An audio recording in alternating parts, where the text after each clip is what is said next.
Na hii leo msikilizaji, lakini pia na mtazamaji, nataka nizungumzie kuhusiana na kitu hususan wanaume, hili linawahusu sana. Alafu mwisho wa kitengo changu ama mwisho wa kusikiliza utaniambia wewe uko wapi. Lakini hii leo nataka nizungumzie kuhusiana na aina ya vichwa vya uume. Sawa aina ya vichwa vya uume. Na mimi najua kichwa kimoja kikifanya kazi chingine hakifanyi kazi. Ni lazima kimoja tu ndio kiwe kinafanya kazi. Aina ya kwanza ya kichwa cha uume kinajulikana kama kichwa msumari. Sawa japo hii ni adimu sana sana sana sana mwanamume kuwa nacho. Aina ya pili ya uume ni kichwa balbu.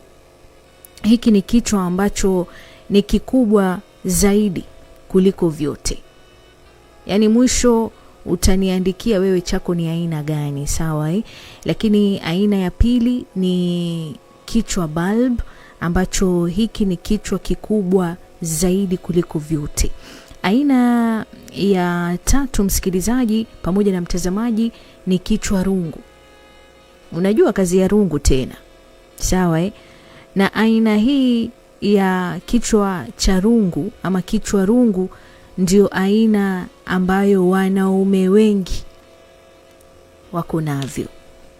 Yaani kichwa hichi ndio wanaume wengi wako navyo.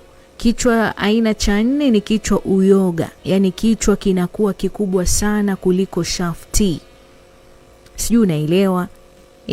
Kichwa kinakuwa kikubwa sana kuliko shafti. Aina ya tano ni kichwa koni. Unaijua koni vile ilivyo?